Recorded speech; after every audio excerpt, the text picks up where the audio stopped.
같이 기도하겠습니다. 하나님, 오늘 사무엘하 6장을 주의 성령의 감동으로 깨닫게 해 주십시오. 모두가 듣기 원합니다. 주님의 말씀 앞에 겸손하게 나아갈 때 각자에게 말씀하여 주옵소서. 감사하며 예수님의 이름으로 기도드립니다. 아멘. 사무엘하 10번째 시간입니다. 말씀의 제목을 같이 한번 읽겠습니다. 시작. 경외감을 경외함이 되게 하라.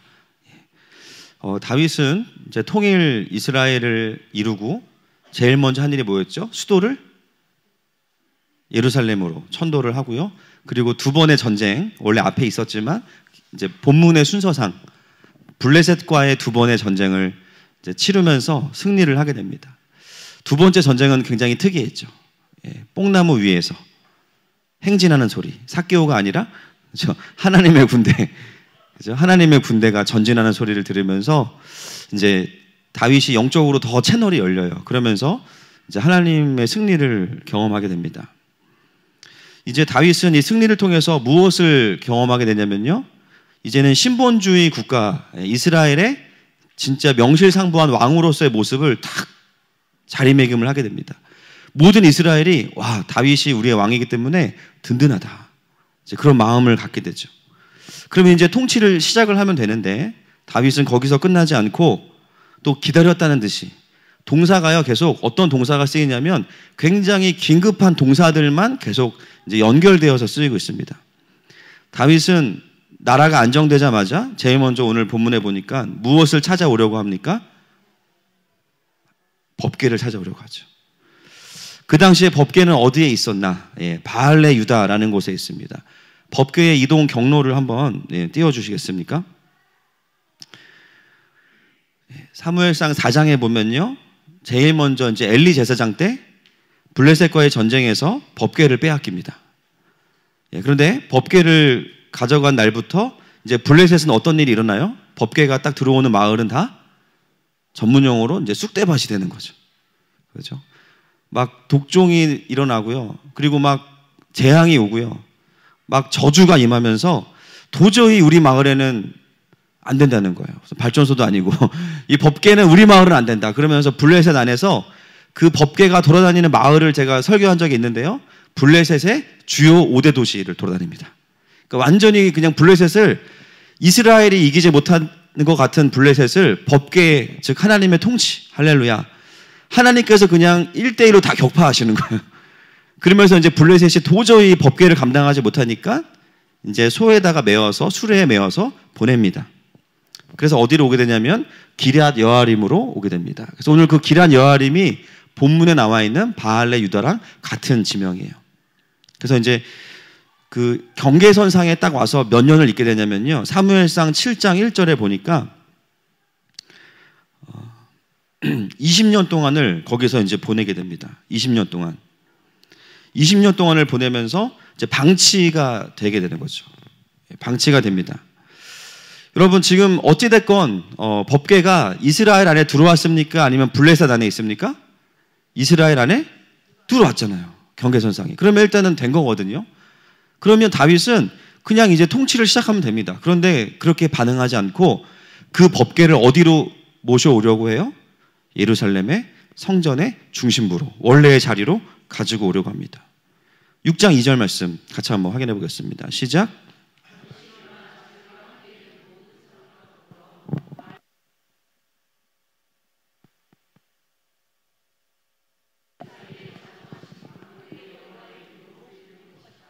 아멘.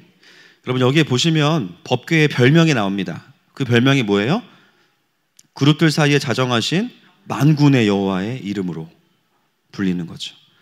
여러분, 그 방송 죄송합니다. 그 법궤를 한번 보여주세요. 그 법궤 위에 그룹 날개가, 이 천사들이 서로 마주 보면서 날개를 쫙 서로 이제 마주하고 있으면 주님이 어디서 말씀하시냐? 이 법궤 위에 날개 사이 저 공간이 바로 시은소라고 부릅니다. 은혜를 나누어 주는 공간. 저기서 하나님께서 임재하셔서 이스라엘에게 이스라엘에 대한 예언과 또 열방을 향한 말씀들을 하세요. 출애굽기 25장 20절부터 22절로 한번 확인해 보겠습니다. 출애굽기 25장 20절부터 22절입니다. 시작.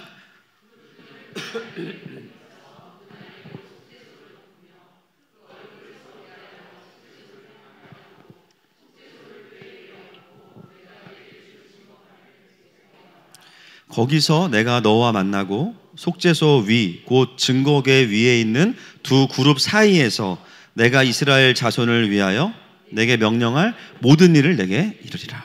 아멘. 확인하셨죠?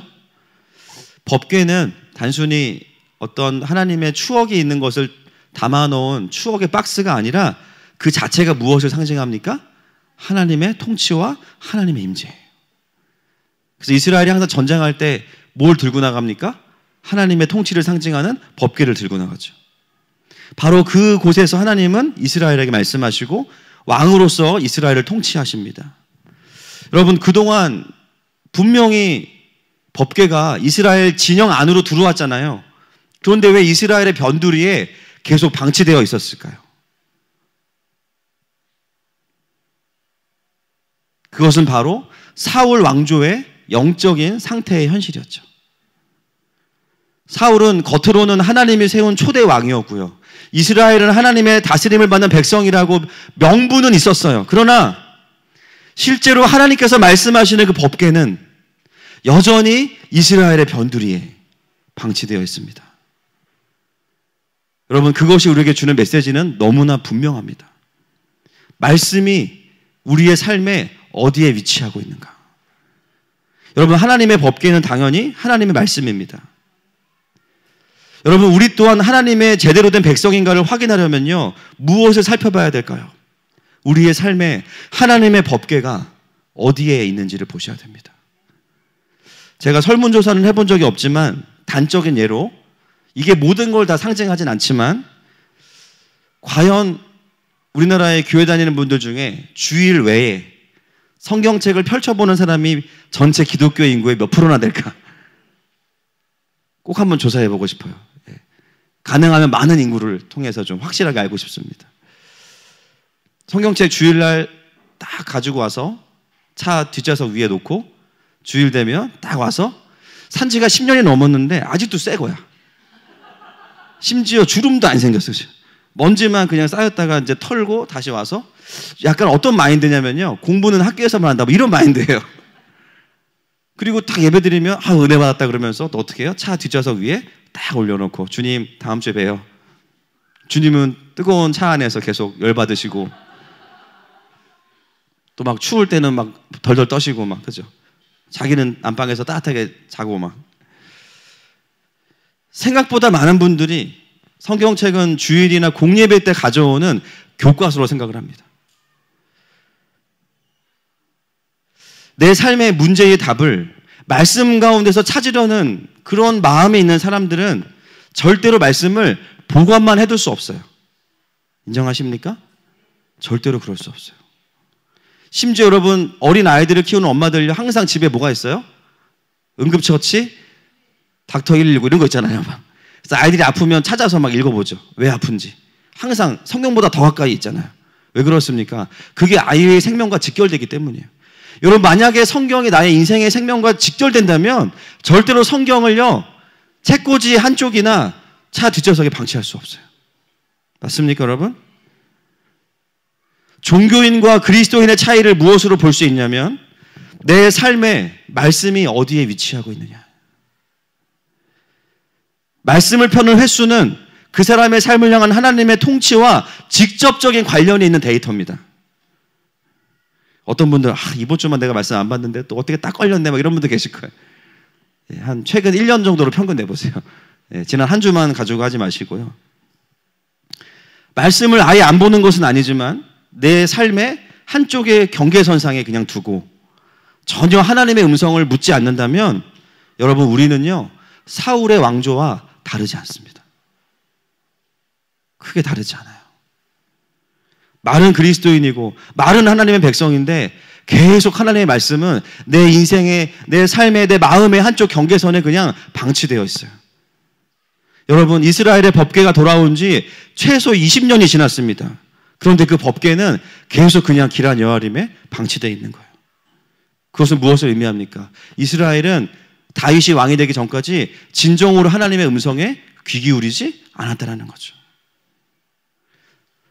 교회를 다닌 지 수십 년이 지났는데도 여전히 삶의 문제들을 하나님의 말씀에 근거하지 않고 하나님의 마음을 묻지 않고 내 마음대로 결정하는 것과 정확하게 똑같습니다. 그러면서도요, 전혀 마음의 영적인 불편함이나 부담감이 느껴지지 않는다면 진짜 내가 거듭났는지를 돌아보셔야 돼요. 그럴 수가 없거든요. 혹시나 그렇진 않았지만 분명히 내가 언제까지나 하나님께 잘 여쭤봤는데 어느 순간부터 내 말씀이 내 삶의 경계선상에 그냥 밀려져 있다면 오늘 그 다시 법궤가 우리의 마음의 중심으로 회복되기를 축복합니다. 어떤 분들은 이제 꼭 그런 말씀 하세요. 이런 설교하면요. 목사님 꼭 성경을 펴야만 읽는 거냐고 막. 마음에 다 있다고 막.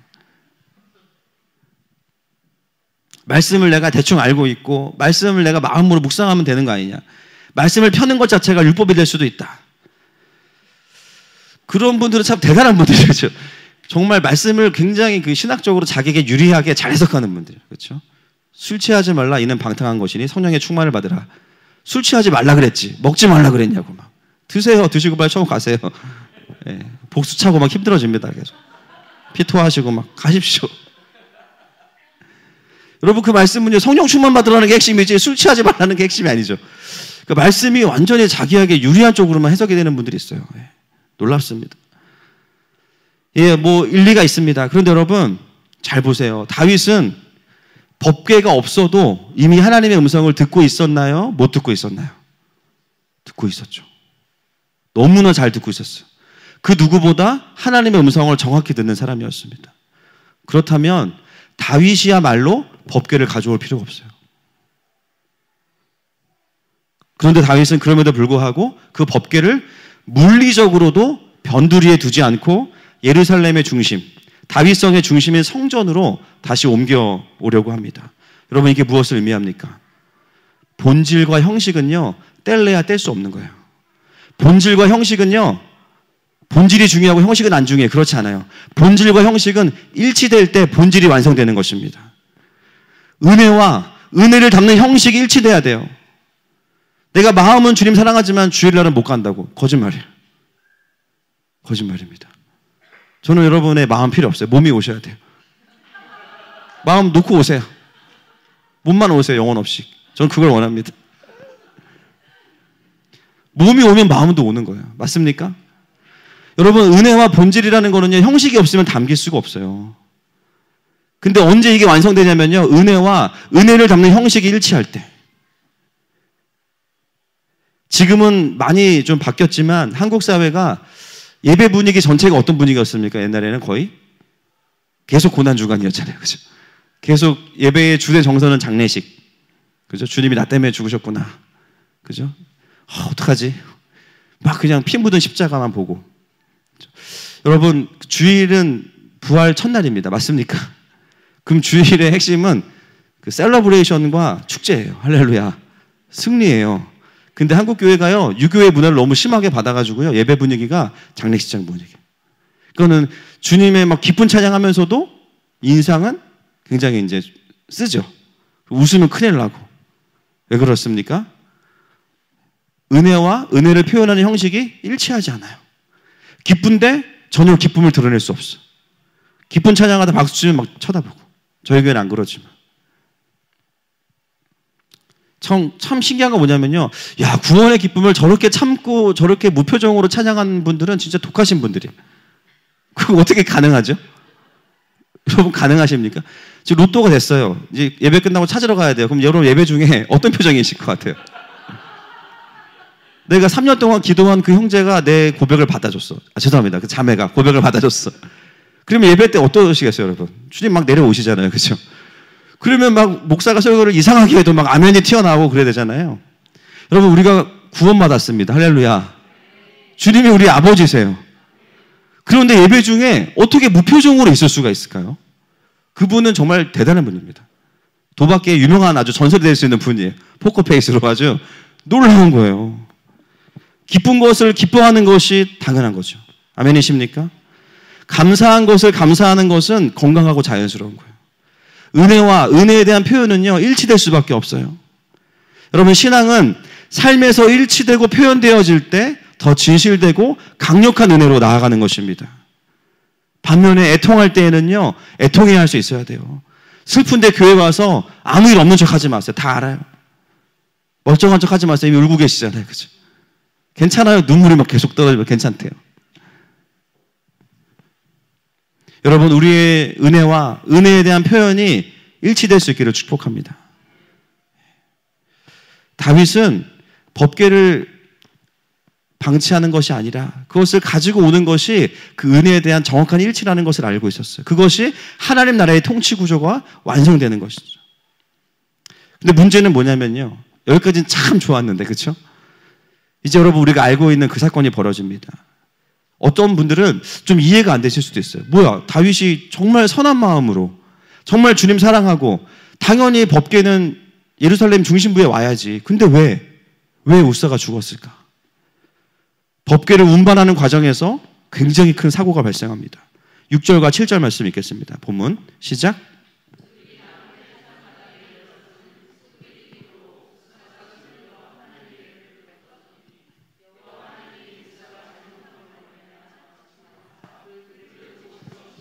그가 거기 하나님의 궤 곁에서, 아멘. 여러분, 법궤를 어디에 운반하고 있습니까? 수레에 운반하고 소가 끌어요. 그런데요, 소가 갑자기 날뛰는 바람에 법궤가 흔들리고 넘어지게 됐습니다. 그때 어떻게 됩니까? 우사가 그것을 잡으려고 어디에 손을 대요? 법궤. 그 순간 어떤 일이 벌어졌습니까? 그 자리에서 즉사하죠. 우사의 이름의 뜻은 힘, 강함, 그런 뜻이에요. 자기의 힘으로 법궤를 딱 붙잡은 거예요. 방금 전까지만 해도 법궤 앞에서는 막 참나무로 만든 악기들을 연주하고 소고로 막 연주하고 축제적인 분위기였다가 갑자기 우사가 즉사하고 나니까요, 분위기가 어떻게 되겠습니까? 갑자기 싸해지겠죠. 모든 행렬이 멈춥니다. 모든 악기의 소리가 다 순간 잠잠해집니다.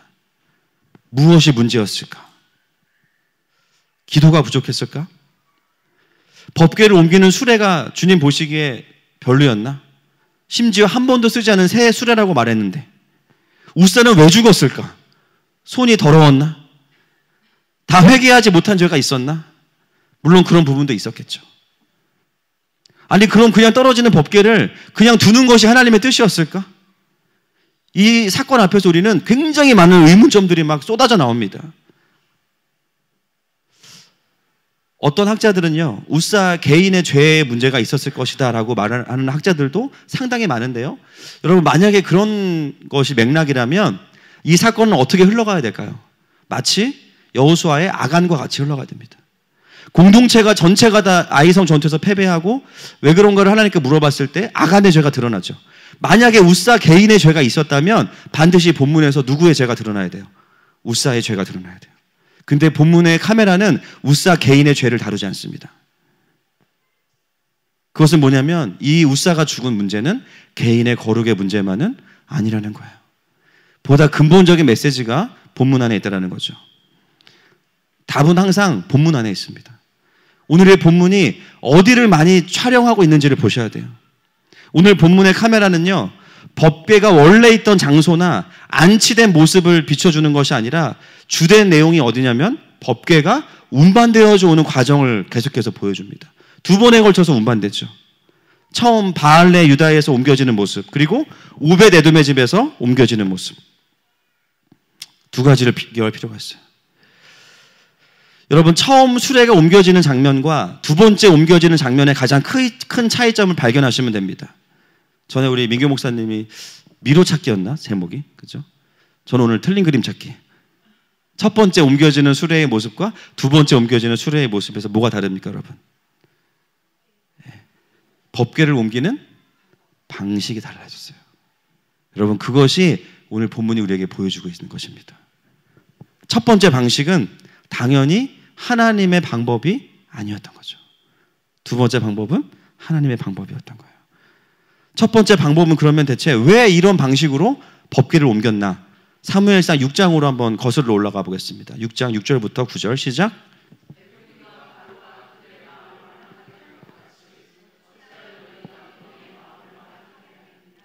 그가 그들 중에서 재앙을 내린 후에 그들이 백성을 가게 함으로 백성이 떠나지 아니하였느냐. 그러므로 새 수레를 하나 만들고 멍에를 메어보지 아니한 젖나는 소 2마리를 끌어다가 소의 수레를 메우고 그 송아지 떼들은 집으로 돌려보내고 여호와의 궤를 가져다가 수레에 싣고 속건제로 드릴 금으로 만든 물건들은 상자에 담아 궤 곁에 두고 그것을 보내어 가게 하고 보고 있다가 벳세메스로 가면 이 큰 재앙은 그가 우리에게 내린 것이요 그렇지 아니하면 우리를 친 것이 그의 손이 아니요. 여러분, 첫 번째 오늘 본문에 나와 있는 방식은 누구의 방식이었습니까? 블레셋의 방식이었어요. 하나님의 법궤를 어떻게 다루어야 될지 모르는 이방 족속인 블레셋의 방식이었어요. 쉽게 말하면 세상의 방식이죠. 왜 다윗과 이스라엘은 그 블레셋의 방식으로 하나님의 법궤를 모셔오려고 했을까요? 처음 바알레 유다, 기랏 여아림으로 왔던 방식이기 때문입니다. 물론 다윗도 이스라엘도 하나님의 법궤를 찾아오는 것은 기쁜 일이지만 어디까지는 고민하지 않았냐면요, 그 방식까지는 깊이 고민하지 않았던 거예요.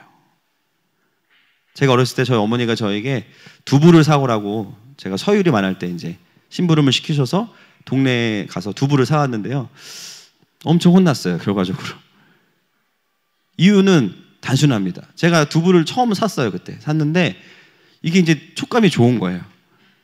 집에 오면서 제가 순두부를 만든 거예요. 너무 이게 조물조물하고 좋아서 막 집에 왔는데 엄마가 왜 순두부를 사왔냐 그러면서 보니까 이제 사각두부는 온데간데 없고 이제 순두부 나온 거죠. 저는 두부를 사오면 된다고 생각했습니다. 근데 방식에 문제가 있었던 거였어요. 여러분, 다윗과 이스라엘은 그냥 하나님의 법궤가 중심부로 들어오면 된다고 생각했어요. 근데 문제는 뭐냐면 그 과정과 방식에 대해서는 깊이 고민하지 않았어요. 여러분, 그럴 때 어떻게 되는지 아세요? 하나님의 방식을 고민하지 않을 때 우리는 나도 모르게 내가 보고 내가 들었던 세상의 방식으로 하나님의 일을 하려고 할 때가 있어요. 분명히 하나님을 사랑하고 하나님께서 기뻐하시는 일을 하려고 할 때 우리가 범하기 쉬운 모습이 바로 이 모습이죠. 하나님을 섬기는데 세상의 방식으로 섬겨요. 세상에서 보고 세상에서 들은 방식으로 그렇게 교회를 세우려고 하고, 그렇게 사람들을 전도하려고 하고, 그렇게 하나님의 나라를 확장하려고 해요. 여러분, 이런 경우에 어떤 결과를 보게 되냐면 나의 선한 동기와 열정과 헌신이 있음에도 불구하고 웃사가 죽는 것을 경험할 수 있습니다. 실패를 경험할 수 있어요. 내가 기대하지 않았던 다른 결과들을 초래할 수가 있어요. 그러면 하나님께서 원하시는 방식은 무엇이었는가? 말씀으로 돌아가야겠죠. 출애굽기 25장입니다. 13절 14절 시작.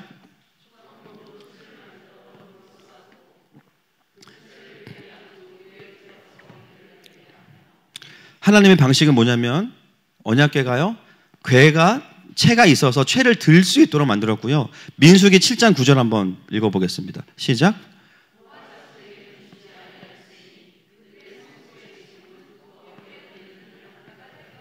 아멘. 고핫자손은 레위지파죠.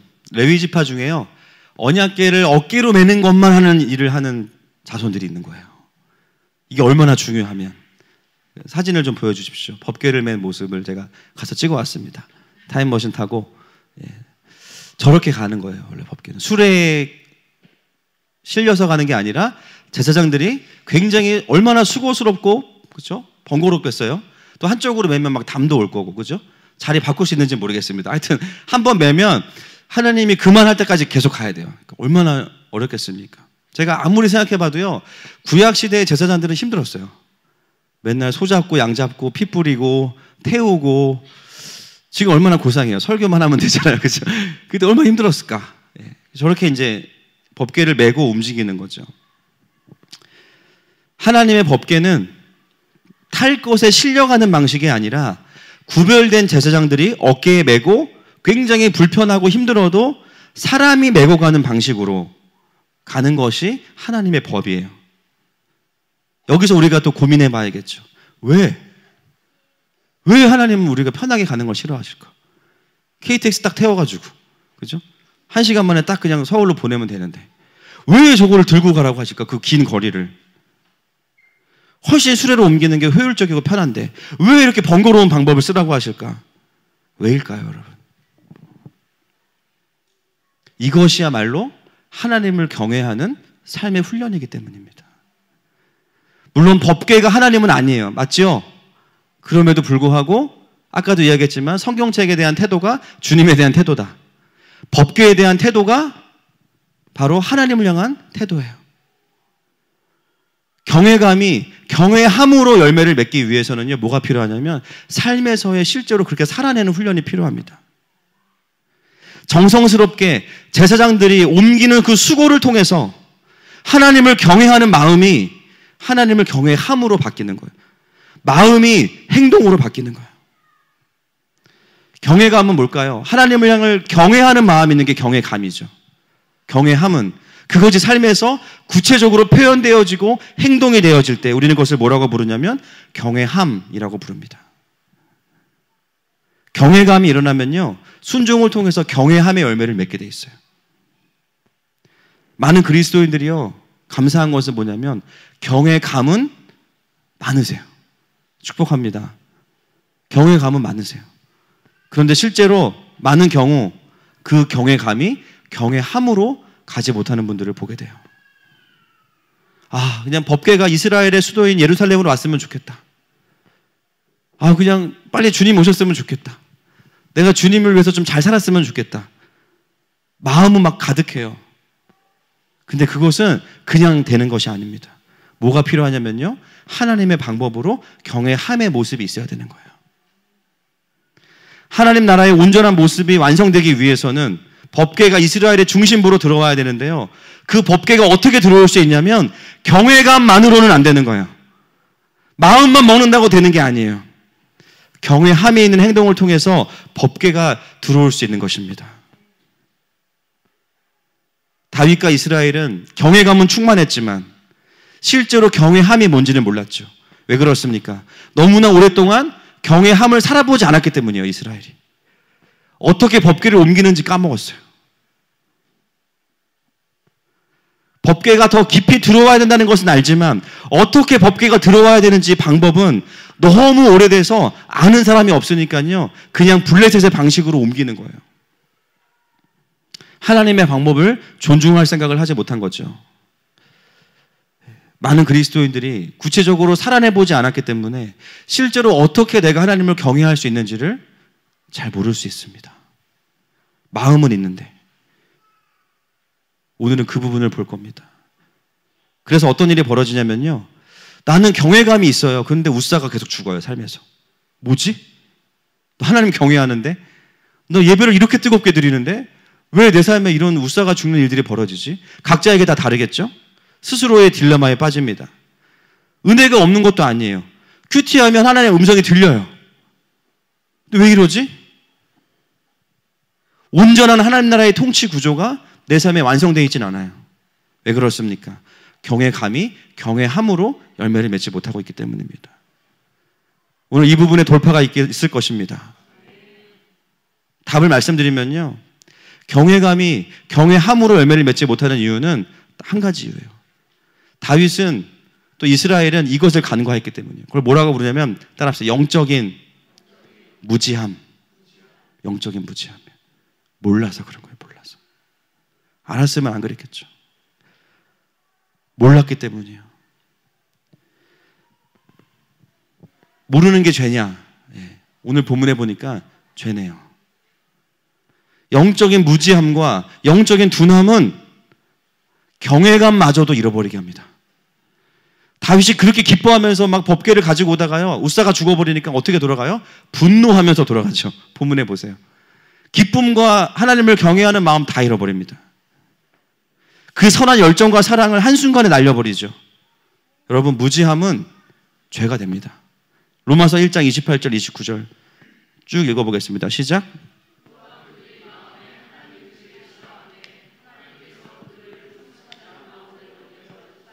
합당하지 못한 일을 하게 하셨으니 모든 불의, 추악, 탐욕, 악의가 가득한 자요 시기, 살인, 분쟁, 수군수군하는 자요 비방하는 자요 하나님께서 미워하시는 자요 능욕하는 자요 교만한 자요 자랑하는 자요 악을 도모하는 자요 부모를 거역하는 자요 우매한 자요 배약하는 자요 무정한 자요 무자비한 자라.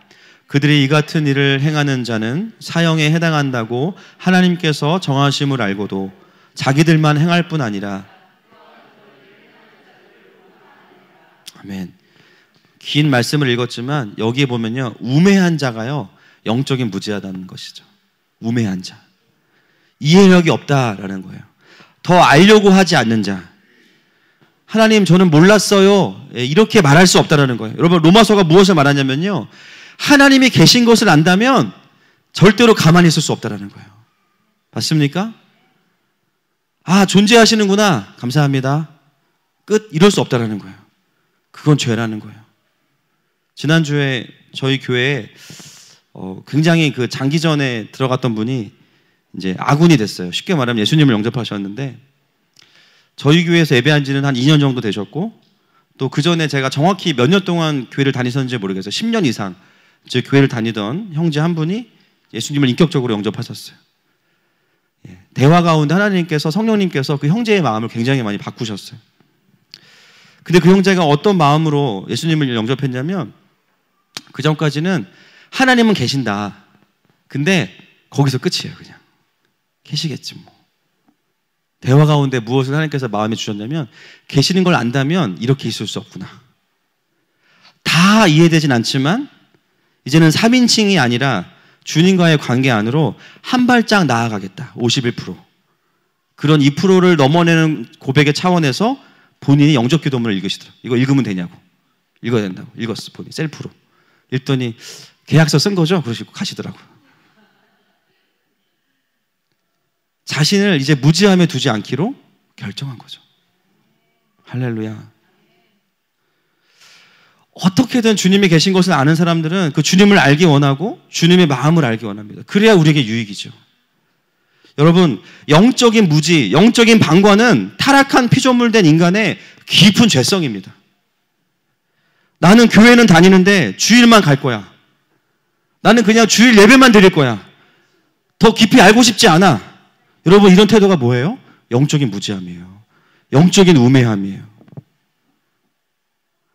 어떻게 예수님을 영접하고 하나님의 백성이 됐는데 창조주가 되시고 왕이신 그분을 알려고 하지 않겠습니까?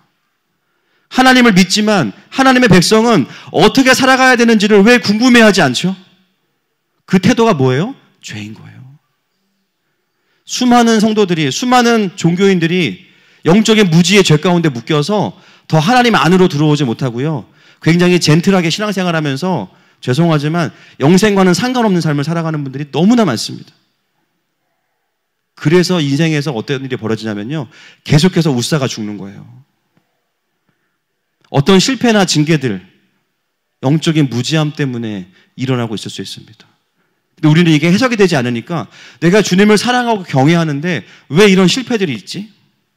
끊임없이 고민하게 되는 거죠. 또 하나님의 방법을 알지 못하니까 어떤 일이 벌어집니까? 주님을 사랑해서 섬기는데 세상의 방식으로 사랑하는 거예요.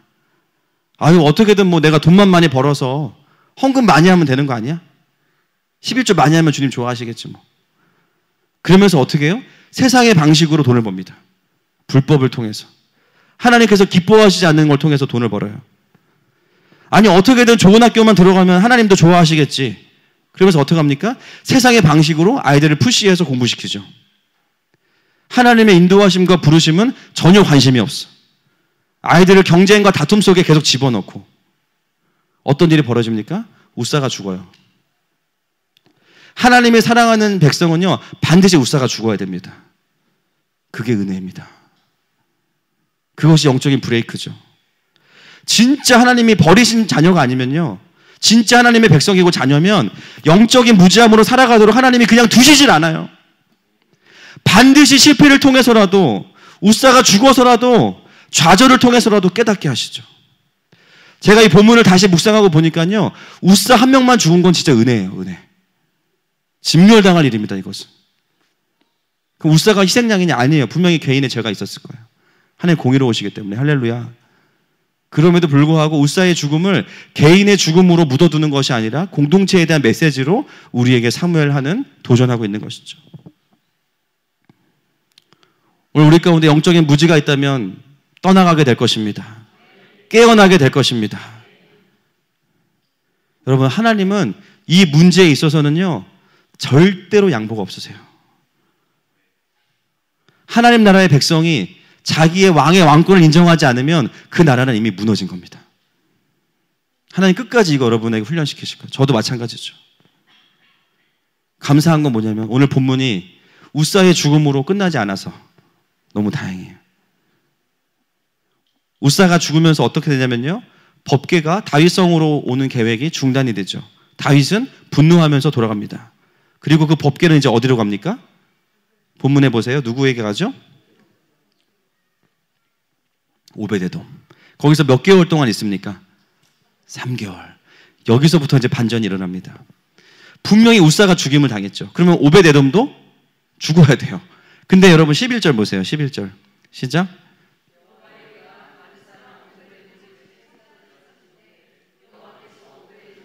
그의 온 집에 복을 주시니라. 아멘. 오베데돔이요, 죽지 않아요. 심지어 복을 받아요. 근데 여러분 어떤 복이냐면, 그렇죠, 오베데돔과 그의 온 집에 복을 주시니라. 이게 무슨 복일까? 성경에서 말하는 첫 번째 복은 일단 물질의 복이죠. 그 다음에 그의 온 집에 복을 주었다는 것은 무엇을 의미하냐면 자녀의 복을 받은 거예요. 제가 오베데돔을 추적하다 보니까 별 자료가 없어요. 죄송하지만. 근데 그냥 묵상하는 가운데 그냥 개인적인 생각일 수 있지만, 이 가정 안에 뭔가 자녀의 막힘이 있었는데 하나님께서 자녀의 축복을 주셨구나. 여러분 3개월은 어떤 기간일까요? 임신을 확인할 수 있는 최소 기간이죠. 어머, 2줄 나왔네 이거예요. 그죠? 오베데돔과 그의 친척 집에 자녀가 없는 모든 집에 하나님이 갑자기 막 쌍둥이, 새 쌍둥이, 네 쌍둥이 막 주시는 거예요. 막. 할렐루야. 막 그와 그의 온 집의 축복을 3개월 만에 막 기가 막히게 받는 거예요. 제가 이 본문을 보면서요, 하나님의 본심이 어디에 있는지를 봤어요. 하나님은 우리가 오베데돔 되기를 원하십니다. 축복하기 원하세요. 할렐루야. 그때부터 저의 고민은 이제 깊어지는 거죠. 왜? 우사와 오베데돔의 차이가 뭘까? 막 이름도 뒤져보고 막. 추가적인 내용은 없습니다. 대신 딱 한 가지 행동만 나와요. 6장 10절 말씀 보겠습니다. 시작.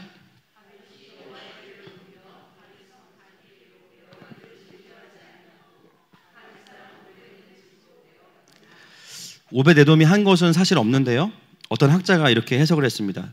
오베데돔의 집으로 매어간지라. 굉장히 이 해석에 제가 마음이 훅 움직여서, 근데 이제 의심을 또 한번 해보려고 이제 원어를 찾아보니까 매어간지라가 없어요. 그래서 하루가 더 걸렸습니다. 처음에는 이거겠다. 원래 율법에도 매어서 가면은 맞다고 했으니까는 오베데돔은 매어갔구나. 근데 아니야. 본문에 보니까 원어에는 또 아니에요. 분명한 것은 뭐냐면 역대상 15장 24절 한번 보겠습니다. 시작.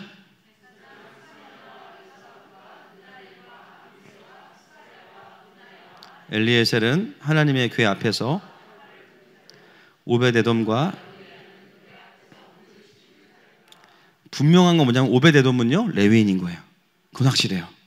메어오진 않았어. 원어에 보면요 수레의 방향을 유턴해서 갔다 이렇게 돼 있어요. 그러니까 메어온 건 아니에요. 그렇게 해석하면 안 됩니다.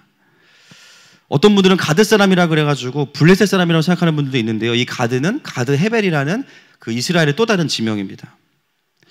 그 오베데돔이 뭘 해서 축복을 받았다는 단서가 거의 없어요. 레위인인 거 말고는. 그 말은 뭐냐면 오베데돔의 어떠함 때문에 축복하신 게 아니라는 거겠죠. 그럼 대체 왜 축복하셨나? 왜 축복이 임했나? 전체 맥락을 보다가 분명한 힌트를 발견했습니다. 오늘 본문으로 돌아와서 13절부터 15절 보겠습니다. 시작.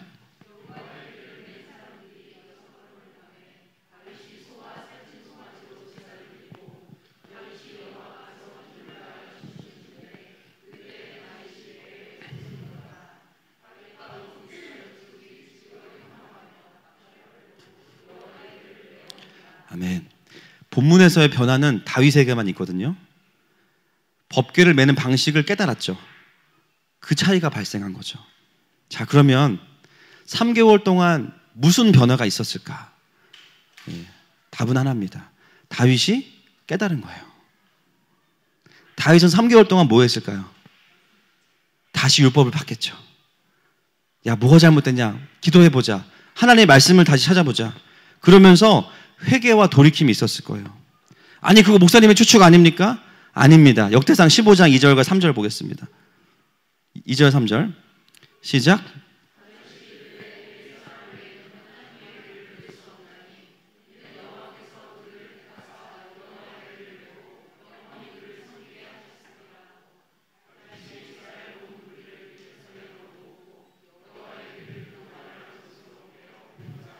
쭉 내려가서 15절 보겠습니다. 15장 15절 시작. 모세가 여호와의 말씀을 따라 명령한 대로. 아멘. 그 3개월 동안 오베데돔은 축복을 누리는 동안 다윗은요, 진짜 애가 타면서 말씀을 파다가 발견한 거예요. 아, 내가 어떤 부분을 놓쳤구나 깨닫는 순간 갑자기 들려오는 소식이 있어요. 왕이시여, 지금 오베데돔의 집에 난리가 났습니다. 아, 또 죽었구나. 아닙니다. 그와 그의 온 집이 축복을 받았습니다. 다윗의 온 몸에 전기가 쫙 흐르겠죠. 왜요? 그 원인을 찾는 순간 들려오는 메시지가 뭐냐면 하나님께서 백성을 축복하셨다는 거죠. 다윗이 하나님 앞에서 깨닫게 됐을 때 그의 백성을 통해서 하나님은 그의 백성을 축복하심으로 다윗에게 확증을 주시는 거예요. 여러분도 그러시겠지만 저도 종종 이런 일들을 경험합니다. 그냥 제 문제 가지고 하나님 앞에서 막 씨름해요. 저의 부족함, 저의 어두움, 저의 내면의 문제들 막 씨름해. 근데 어느 순간 은혜로 그게 돌파가 됐어요. 근데 그 순간에 어떤 일이 일어나냐면 성도들의 삶에 하나님이 축복하시는 거예요. 갑자기 카톡으로 막 기도응답이 오고요. 막 간증이 오고요. 정말 주님 만나기 힘들 것 같은 분들이 막 주님을 만나요.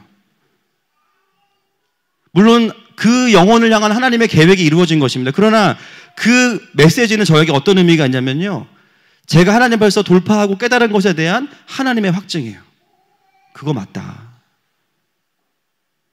저에게는 목회자로서 늘 이 상관관계가 있습니다. 하나님 앞에 제대로 설 때 교회가 성장하고 세워지는 걸 경험하게 돼요. 다윗이 하나님 앞에서 깨달았을 때 오베데돔이 복을 받습니다. 이스라엘이 복을 받아요. 당연히 제가 다윗은 아니지만 그런 차원에서 제 안에 어떤 열망이 있냐면요, 영적인 무지에 빠지고 싶지 않은 거예요. 더 민감하고 싶은 거예요. 이왕이면 주님 마음이 부어지는 자리에 있기 원해요. 안 그래도 성도들의 삶이 고달픈데 나까지 피해를 끼치면 안 되죠. 여러분, 우리의 인생이 동일합니다. 우리가 하나님 앞에 서게 되고 깨닫게 될 때 우리의 주변이 복을 받습니다. 우리의 주변이 복을 받습니다. 다윗은 그 오베데돔의 이야기를 듣고 뭐라고 하냐면, 자, 이제 가서 다시 법궤를 갖고 오자.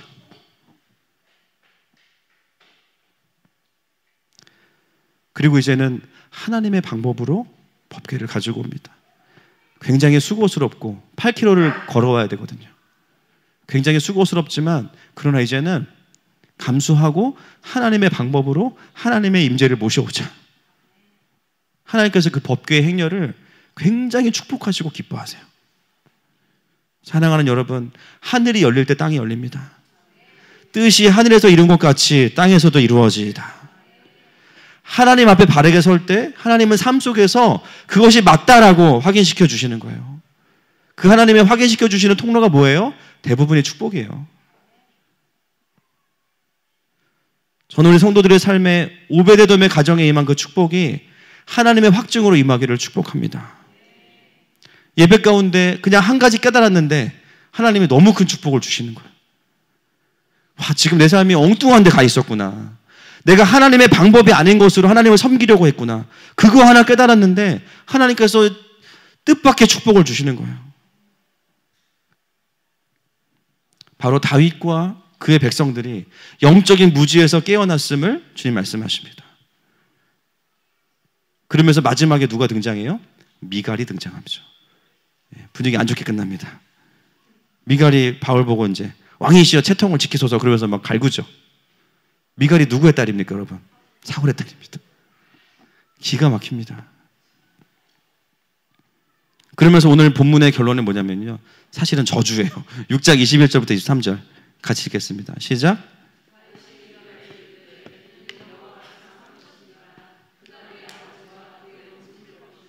나를 택하사 나를 여호와의 백성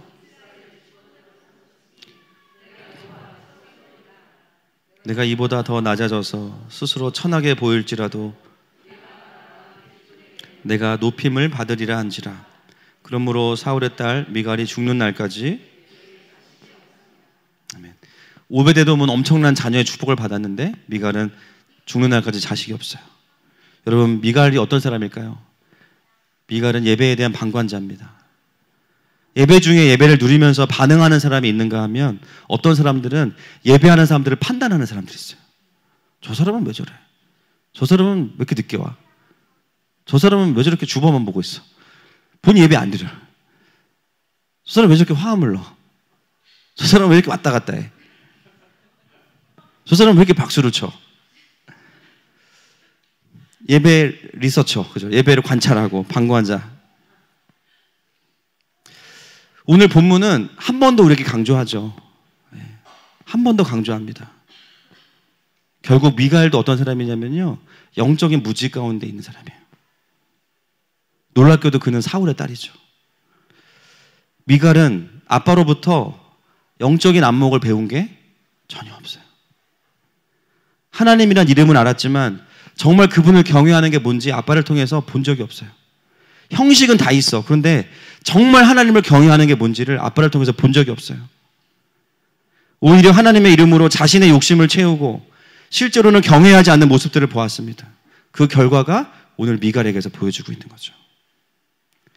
부모의 신앙이 제대로 되어지지 않을 때 미갈과 같은 딸이 나올 수 있습니다. 영적인 무지함이 유전될 수 있어요. 사울은 죽었지만 그 저주는 여전히 끝나지 않았습니다.